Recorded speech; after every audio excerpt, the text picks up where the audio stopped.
जैसे कि आप जानते हो कि आप लोग का एग्जाम है RMPSU का 29 अप्रैल से, तो हम लोग जो है आज प्रीवियस ईयर के क्वेश्चन करेंगे सेकेंड ईयर के लिए। बीएड सेकेंड ईयर का जो है प्रीवियस ईयर का क्वेश्चन जो आया था, जो आगरा का हुआ था, उसी पैटर्न पे एग्जाम रहेगा। टॉपिक हम जानने का ट्राई करेंगे, किस किस टॉपिक से पूछा गया था क्वेश्चन, किस तरह के क्वेश्चन पूछे गए थे, और जहां एक्सप्लेनेशन की जरूरत होगी मैं वहां पे एक्सप्लेन भी करूंगी। तो चलिए स्टार्ट करते हैं। आज का ये वीडियो बहुत इंपॉर्टेंट होगा, आप लोगों को लास्ट तक जरूर देखना, क्योंकि इसमें से क्वेश्चन मैच करेगा ही करेगा।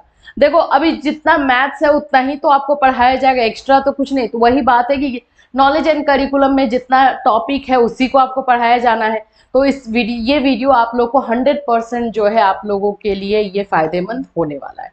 सो फ्रेंड्स, अगर आप हमारे चैनल पर नए हैं तो चैनल को सब्सक्राइब कर लीजिए, बेल आइकन को हिट कर दीजिए। बीएड से रिलेटेड जो है आप लोग को इन्फॉर्मेशन के साथ साथ क्लासेस भी प्रोवाइड किए जाते हैं चैनल पर। चलिए अभी मैं आप लोग को एक एक करके स्टार्ट करूंगी। क्वेश्चंस जो है ये प्रीवियस ईयर 2022 में हुआ है, ठीक है, ये सब आप लोग जानते ही हो। तो हम जहां एक्सप्लेन करने की जरूरत है, जैसे मैंने बताया कि एक्सप्लेन हम करेंगे। चलिए स्टार्ट करते हैं, टाइम ज्यादा नहीं लेंगे। यहाँ पे देखो अद्वैत फिलॉसफी से क्वेश्चन रहेगा, अद्वैत दर्शन। ये अद्वैत दर्शन जो है इसको जरूर करके जाना। अद्वैत दर्शन में ज्ञान जो है का अर्थ क्या है, ज्ञान का मीनिंग क्या है। तो ज्ञान का अर्थ जो होता है अद्वैत दर्शन में जानना होता है। उसमें बहुत सारी चीजें आपको देखो, जो दर्शन है ना, चाहे अद्वैत दर्शन हो जाए, सांख्य दर्शन हो जाए, ये सभी दर्शन आपको करके जाना है। किसी से भी क्वेश्चन पूछ सकता है, ठीक है। एक ये नेक्स्ट क्वेश्चन अगर आप देखोगे तो वो मैं बताते चलती हूँ आप लोगों को। जैन विचारकों द्वारा प्रतिपादित ज्ञान के विविध प्रकारों में निम्नलिखित में से कौन सा स्तर सही है। ये क्वेश्चन जो है आप लोग का पूछा गया था। तो जो जैन के अकॉर्डिंग ज्ञान के बारे में बताया गया है, वो अगर आपको इंग्लिश में जानना है तो वो भी हिंदी वाले चीजों को इंग्लिश में बोला जाएगा। मति जन्य, श्रुति जन्य, ये सारी चीजें हैं, जिसमें जो है सबसे पहले तो आप बोल सकते हो बुद्धि का जो है ज्ञान, दिमाग का ज्ञान जो है बोला जाता है। श्रुति ज्ञान है, अवधि ज्ञान है, मन प्रय है एंड कैवल्य है। तो ये जो है लाइन से, सीक्वेंस से जो है ज्ञान का बोल सकते हो प्रोसेस बताया गया है जैन धर्म में। आगे बढ़ते हैं। संवेदना का विवेकपूर्ण सिद्धांत किसने दिया है। ये जो है हम लोगों ने जो पीडीएफ आप लोगों को दिया था, बहुत सारे क्वेश्चन जो है उस पीडीएफ से आए हुए थे, इसमें से ये भी है, और इस बार भी आप लोगों को ये क्वेश्चन गेस किया गया है, जॉन लॉक है, ठीक है। आगे चलेंगे। मन या आत्मा के ज्ञान को कौन सर्वोपरि मानता है। स्टेटमेंट वाले क्वेश्चन आपको मिलेंगे। देखो मन या आत्मा के ज्ञान को कहने का मतलब है कि एक नॉलेज तो जरूरी है ही, किसी भी चीज के बारे में हमारा नॉलेज होना जरूरी है, लेकिन प्लेटो जो है वो ये मानते हैं कि सेल्फ रियलाइजेशन यानी आत्मज्ञान, मन का ज्ञान, दैट मीन्स कि अपने आप को जानना, आत्मा का ज्ञान जो है सर्वोपरि होता है, बेस्ट होता है। ये प्लेटो का कथन है। आप लोग सब जानते हो कि प्लेटो जो है सुकरात के शिष्य थे, तो सुकरात का बहुत सारा असर जो है प्लेटो पर देखने को मिला। अगर आप मेरे सजेशन लोगे तो प्लेटो एंड सुकरात के बारे में थोड़ा सा पढ़ लेना कि उन लोगों का लाइफ स्टाइल कैसा रहा था और किस तरह से ज्ञान या फिर राजनीतिक में जो है उन्होंने अपना सभी चीजें जो की है। जैसे प्लेटो को हम जानते ही हैं राजनीतिक शास्त्र के जो है ये जन्मदाता हैं, इनके पहले किसी ने नहीं किया था। तो इस तरह से बहुत सारी चीजें इनके बारे में जानने को मिलेगा। इससे 100% क्वेश्चन रहेगा, तो एक ये चीज आपको करनी है। नेक्स्ट क्वेश्चन है, अनुभव आधारित प्रत्यक्ष ज्ञान पर बल देता है। मैं जैसे हमेशा आप लोगों को बोलती हूँ, ये चार वाद, ये चार भाई हैं, इन चारों भाई को करके जाना है आप लोगों को।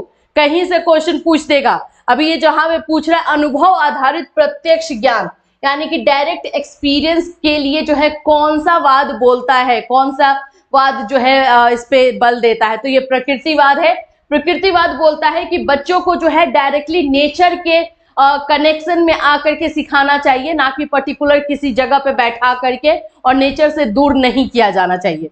वहीं पे आदर्शवाद को याद रखना, वो ईश्वर के बारे में बात करता है, ईश्वर से रिलेट करता है।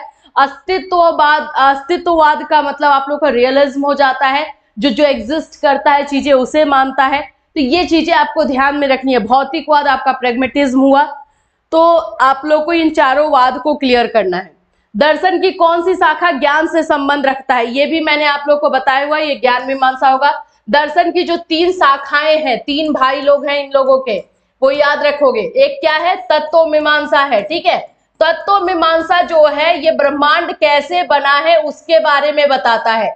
और हमारा ज्ञान मीमांसा, जो ये ज्ञान मीमांसा है, ये जो है ज्ञान के बारे में बताता है। देखो हर किसी के लिए ज्ञान सत्य अलग होता है ना, सत्य अलग होता है, तो ये ज्ञान के बारे में बताता है। तीसरा हमारा आचार मीमांसा होता है, या मूल्य मीमांसा भी इसको कहा जाता है, जो कि नैतिकता से रिलेटेड होता है, जो कि ये बताता है कि क्या सही है क्या गलत है, आपकी अपनी मोरालिटी के बारे में शिक्षा देता है। तो ये तीन है। तो यहाँ पे क्वेश्चन जो पूछा है, यहाँ पे क्वेश्चन जो है ज्ञान से संबंधित कौन सी शाखा है, तो ज्ञान से संबंधित ज्ञान मीमांसा है। तत्व मीमांसा ब्रह्मांड कैसे बना है, किन चीजों से बना है उसके बारे में है। तर्क मीमांसा आर्ग्यूमेंट किया जाता है। एंड मूल्य मीमांसा जिसमें कि आप लोगों को बोल सकते हो कि ये मोरालिटी से, नैतिकता से रिलेटेड है। कोई भी क्वेश्चन इसमें से पूछ सकता है। वेदों के अनुसार ज्ञान कितने प्रकार के होते हैं, तो वेदों के अनुसार ज्ञान 2 प्रकार के होते हैं, ये आप लोग को पीडीएफ में भी दिया गया है। आगमन विधि के अंतर्गत ज्ञान प्रदान किया जाता है, तो विशिष्ट से सामान्य की ओर है, मतलब हम पहले एग्जाम्पल देते हैं, एग्जाम्पल के बाद जो है हम चीजें बताते हैं, ये हमारा आगमन विधि होता है। ये हमारे स्टूडेंट जो है बहुत अच्छे से करेंगे। किसने कहा ज्ञान ही अनुभव है और अनुभव ही ज्ञान है, ये आप लोगों को थोड़ा देखना पड़ेगा स्टेटमेंट वाले। तो जैसे मैंने आपको बताया, सुकरात, प्लेटो, रूसो, जॉन डीवी, ये 4-5 ऐसे हैं जिनके बारे में थोड़ा सा पढ़ना कि ये ज्ञान के बारे में आखिर में इनकी सोच कैसी है, ये जरूर पढ़ लेना। ये इसमें रूसो है। संस्कार जन्य ज्ञानम का अभिप्राय है, तो ये स्मृति से, मेमोरी से रिलेटेड है। मेज, कुर्सी, घर इत्यादि किस सत्ता से उदाहरण है, व्यवहारिक है, प्रैक्टिकल है, ठीक है। दर्शन विज्ञान तथा ज्ञान की समीक्षा है, ये कथन किसका है, फिक्टे का कथन है। ये किसने कहा दर्शन ज्ञान का विज्ञान है, ये प्लेटो का है। शंकराचार्य ने ज्ञान के कितने प्रकार बताए हैं, तो 2 बताए हैं। कौन सी दार्शनिक विचारधारा ईश्वर को ज्ञान के स्रोत के रूप में परिभाषित करती है। अगेन आ गए आपके ये 4 भाई। आदर्शवाद, मैंने बताया था आदर्शवाद ईश्वर से जोड़ती है। आदर्शवाद ही एक ऐसा वाद है जो कि आध्यात्म को जो है महत्व देता है, और ये बोलता है कि एजुकेशन में जो है आध्यात्मिकता होनी चाहिए, एंड हमारी पूरी लाइफ का जो मोटो है, उद्देश्य है, वो मोक्ष प्राप्ति में होनी चाहिए। तो ये आदर्शवाद है। ज्ञान के स्रोत हैं, ये सोर्सेस ऑफ नॉलेज जो है मैंने आपको 4 बजे के क्लास में पढ़ाया है, एक बार देख लेना, ये तो क्वेश्चन इजी है। इंद्रिय अनुभव यानी हमारे सेंस ऑर्गन के थ्रू जो हम नॉलेज लेते हैं, आंखों से देखते हैं, कानों से सुनते हैं, नाक से सूंघते हैं, ये हमारा सेंस ऑर्गन है जिसके द्वारा जो हमें नॉलेज मिलता है। तर्क बुद्धि, लॉजिकल, अपने पॉइंट पे सोच करके हम करते हैं कि अगर ये हुआ तो क्यों हुआ, कैसे हुआ, कौन किया, ये तर्क बुद्धि होता है जिसके बल पे जो है ज्ञान निकल कर आता है। अंतः प्रज्ञा, इंट्यूशन, हमारे अंदर से जो एक आवाज आती है वो, तो ये अंतः प्रज्ञा है। तो ये तीनों जो है ज्ञान के स्रोत हैं, ठीक है। आगे चलो, निम्न में से कौन सा ज्ञानात्मक पक्ष के अंतर्गत नहीं आता, ये ब्लूम टैक्सोनॉमी का क्वेश्चन है। मैं हमेशा से आप लोग को बोलती हूँ, जरूरी नहीं है कि आपके सिलेबस से क्वेश्चन पूछेगा, कुछ क्वेश्चन जो है आप लोगों के इस तरह के रहेंगे, जैसे ब्लूम टैक्सोनॉमी हो गया, एनईपी 2020 हो गया, एनसीएफ 2005 हो गया, ये सब क्वेश्चन रहेगा। तो जब हम ज्ञानात्मक पक्ष की बात करते हैं, यानी कि आप बोल सकते हो कि क्या बोलते हैं उसे, हम अगर ये बात करते हैं कि कॉग्निटिव डोमेन उसको बोलते हैं ब्लूम टैक्सोनॉमी के अकॉर्डिंग, तो इसमें से कौन सा नहीं आता है बोला गया है। तो इसका आंसर जो है स्मृति होगा, ये यहाँ पे गलत टिक लगाया हुआ है। ज्ञान नॉलेज होता है, अवबोध यानी अंडरस्टैंडिंग समझ, मूल्यांकन भी होता है, नहीं होने में स्मृति यानी कि मेमोरी का जो है ये पिरामिड जो है ब्लूम टैक्सोनॉमी ने पूरा बनाया है ना, तो इसमें जो है इवैल्यूएशन ऊपर जाता है। ये 1956 में बना है और एक 2001 में इसको रिवाइज किया गया है, ब्लूम के जो साथी थे उन्होंने किया है। तो ये चीज याद रखना, एक बार ब्लूम टैक्सोनॉमी भी देख लेना, 4 बजे के क्लास में हुआ है, आप वहां पे भी देख सकते हो। कौन सा कथन सही नहीं है, यहाँ पे बोल रहा है कि इसमें से कौन सा स्टेटमेंट सही नहीं है। ज्ञान संस्कृति का हस्तांतरण करता है, बिल्कुल। नॉलेज जो है हमारे जो कल्चर है उसको ट्रांसफर करता है दूसरे जनरेशन को। ज्ञान संस्कृति का विकास करता है, यस। कल्चर का डेवलपमेंट करता है। ज्ञान सांस्कृतिक ठहराव लाता है, नहीं। यही आंसर हो जाएगा क्योंकि निगेटिव क्वेश्चन है। ज्ञान जो है, नॉलेज जो है, संस्कृति यानी कि हमारे कल्चर को रोकता नहीं है। ठहराव लाने का मतलब वहीं पे रोक देना, तो ये इसका आंसर हो गया। नेक्स्ट, न्याय दर्शन के अनुसार ज्ञान है प्रमा और अप्रमा। याद रखना, विद्या अविद्या किसके साथ है, प्रमा अप्रमा किसके साथ है, ये थोड़ा चीज आपको देखना पड़ेगा। ज्ञान प्राप्ति की विधियां हैं, ज्ञान प्राप्ति जो है हम कैसे करते हैं, नॉलेज हम कैसे लेते हैं। आप लोग का ऑप्शन देखोगे श्रवण एंड मनन, यानी कि सुनो और सोचो, एक। दूसरा बोल रहा है श्रवण एंड निध्यासन, उसके बारे में श्रवण मनन एंड निध्यासन, बिल्कुल इनमें से कोई नहीं, सी नंबर होगा। हमें सुनना है, सोचना है एंड देन डिसीजन भी लेना है, तो ये आंसर आपका सी नंबर है। पाठ्यक्रम के मूल तत्व क्या है, पाठ्यक्रम यानी कि आपका करिकुलम, तो इसमें पाठ्य वस्तु जो कि हमारा कंटेंट होता है, शिक्षण विधियां टीचिंग मेथड, उद्देश्य, बिल्कुल, तो ये उपयुक्त सभी हो जाएगा चारों। तो देख लेना, नॉलेज एंड करिकुलम से ही क्वेश्चन ज्यादा घूमेगा। किसने कहा पाठ्यक्रम संपूर्ण मानव जाति के ज्ञान एवं अनुभव का प्रतीक होना चाहिए, फ्रॉबेल का है, ठीक है। स्टेटमेंट वाले क्वेश्चन बहुत पूछता है।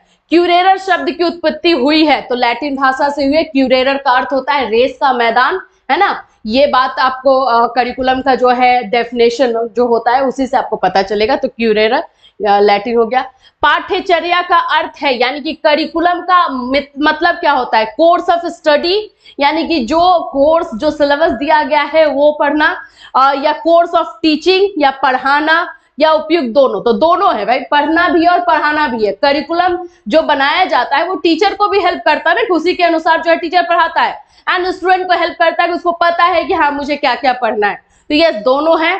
किसने कहा पाठ्यक्रम कलाकार शिक्षक में वह साधन है जिससे वो अपनी सामग्री यानी शिक्षार्थी को अपने आदर्श उद्देश्य के अनुसार अपने विद्यालय में ढाल सकता है। कनिंघम का है, ये मैंने कल ही के पेड क्लास में जो है पढ़ाया है, कनिंघम है, ये स्टेटमेंट याद रखना। पाठ्य सहगामी क्रियाएं आधारित है, पाठ्य सहगामी यानी को करिकुलर एक्टिविटीज जो हमें हेल्प करती है नियोजन के सिद्धांत पे, रुचि के सिद्धांत पे, क्रिया के सिद्धांत पे, ये तीनों के आधार पे है। जॉन डीवी के त्रिध्रुवीय मॉडल में निम्न में से कौन सा सम्मिलित नहीं है, तो थोड़ा सा जॉन डीवी का त्रिध्रुवीय मॉडल देख लो, ये है जॉन डीवी का त्रिध्रुवीय मॉडल। मैं आपको बता देती हूँ, स्टूडेंट इसमें शामिल है, इसमें जो है करिकुलम शामिल है और इसमें टीचर शामिल है, ठीक है। तो ये तीनों चीजें जो है जॉन डीवी ने बोला है कि शिक्षा जो है, एजुकेशन जो है त्रिध्रुवीय है, यानी ट्राइंगल है, जिसमें स्टूडेंट भी इंपॉर्टेंट है, टीचर भी इंपॉर्टेंट है एंड दैट करिकुलम भी इंपॉर्टेंट है, तीनों को। तो इसमें से देखोगे तो प्रबंधन मैनेजमेंट जो है नहीं है, क्योंकि निगेटिव क्वेश्चन है ये, ठीक है। चलिए, पाठ्यचर्या निर्माण के आधार कौन से हैं, पाठ्यचर्या निर्माण का आधार ये कौन सा है, दार्शनिक, मनोवैज्ञानिक एंड सामाजिक। मैं हमेशा से आप लोग को बोलती हूँ कि जब भी पाठ्यक्रम बनाया जाता है तो फिलोसॉफिकल थॉट रखा जाता है कि इंसान को क्या करना चाहिए, किसको क्या करना चाहिए, ठीक है। एंड मनोवैज्ञानिक यानी कि जिन बच्चों के लिए, क्योंकि चाइल्ड सेंटर्ड एजुकेशन को हम देख रहे हैं, तो बच्चों की जो मन स्थिति है वो कैसी होती है, उनकी क्या आवश्यकता होती है, क्या जरूरत होती है, उनको क्या चाहिए होता है। एंड देन सामाजिक, कि हमारे समाज की आवश्यकता क्या है, हमारी सोसाइटी की नीड्स क्या है, इसको देखकर हम बनाते हैं। तो तीन ये आधार होते हैं जिसके आधार पे पाठ्यक्रम बनता है। हर्बर्ट स्पेंसर का पाठ्यक्रम कितने जीवन क्षेत्रों पर आधारित है, 5, आपको पता है ये बात। पाठ्यचर्या निर्माण का व्हीलर मॉडल है चक्रीय, व्हीलर है चक्रीय, आपको समझ ही में आ जाएगा। निम्न में से कौन सा पाठ्यचर्या का प्रकार नहीं है, बाल केंद्रित चाइल्ड सेंटर्ड जो करिकुलम होता है, विषय केंद्रित सब्जेक्ट सेंटर्ड, क्रिया आधारित एक्टिविटी, मैंने ये पढ़ाया हुआ है, परिवार केंद्रित पाठ्यचर्या नहीं होता है, तो सी होगा, ये 4 बजे क्लास में भी हुआ है। निम्न में से कौन पाठ्यचर्या परिकल्पना का चरण नहीं है, पाठ्यचर्या घटकों की पहचान बिल्कुल हम ये करते हैं, मूल्यांकन भी करते हैं, स्थिति विश्लेषण करते हैं, तार्किकता का विकास होगा, ए नंबर होगा इसका आंसर, ठीक है। करिकुलम प्रोसेस नामक पुस्तक किसने लिखी है, व्हीलर ने। पाठ्यचर्या निर्माण और विकास है व्यवहारिक प्रक्रिया, आदर्श प्रक्रिया, प्रकृतिवादी, आध्यात्मिक। व्यवहारिक प्रैक्टिकल रूप में बनाया जाता है, प्रयोजनवादी पे, प्रेगमेटिज्म पे बनाया जाता है, ये भी बोल सकते हो।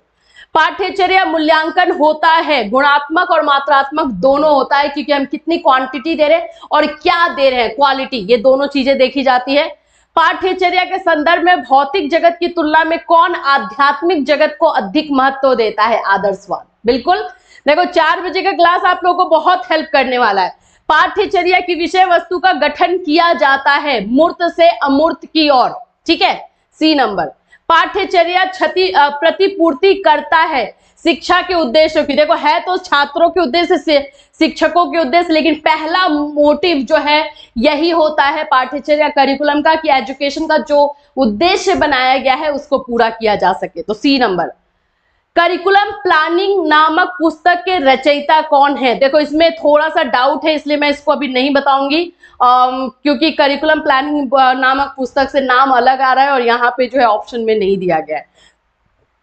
आप लोग को पता होगा तो प्लीज बताना, कमेंट करना। पाठ्यचर्या विकास में विश्वविद्यालय की भूमिका तो व्यवहारिक एंड क्रियात्मक होती है, प्रैक्टिकल एंड एक्टिविटी के तौर पे होती है विश्वविद्यालय जो यूनिवर्सिटीज होती है उनकी, क्योंकि जब भी पाठ्यचर्या बनता है तो उसमें जो एक्सपर्ट्स लोग होते हैं उनको लिया जाता है, यूनिवर्सिटीज के एक्सपर्ट्स लोगों को भी लिया जाता है, तो प्रैक्टिकल एंड एक्टिविटी दोनों तौर पे वो काम करते हैं। कक्षा कक्ष पाठ्यचर्या का प्राथमिक अव्यय है। छात्र प्राथमिक अव्यय कहने का मतलब कि प्राइमरी एलिमेंट्स उसमें कौन कौन है। अगर क्लासरूम में जो है क्लास लिया जा रहा है तो जाहिर सी बात है उसमें टीचर इंपॉर्टेंट है, स्टूडेंट इंपॉर्टेंट है एंड हमारा करिकुलम इंपॉर्टेंट है, तीनों है, जैसे कि जॉन डीवी ने बताया है, इसलिए इसका आंसर उपयुक्त सभी, डी नंबर। भारतीय संविधान की 8वीं अनुसूची में सम्मिलित भाषाओं की कुल संख्या कितनी है? तो 22। देखो आ गया ना कॉन्स्टिट्यूशन से भी क्वेश्चन, तो आप लोग बोलोगे कि मैम ये सब क्वेश्चन क्यों पूछ रहा है? भाषा का मुख्य घटक है तो भाषा विज्ञान, भाषा कौशल एंड व्याकरण, ये तीनों के तीनों एलिमेंट जो है तो उपयुक्त सभी हो जाएगा। भाषा की कहानी सभ्यता की कहानी है, ए पेई के अकॉर्डिंग ये कथन है। भाषाई उपार्जन के कितने स्तर हैं? तो 4 है। भाषाई उपार्जन जिसको स्टेजेस ऑफ लैंग्वेज एक्वायरिंग बोलते हैं, कि लैंग्वेज को हम कैसे सीखते हैं, तो ये 4 है। मुद्देलर आयोग द्वारा सुझाए गए वैकल्पिक विषय है 7 है, ठीक है।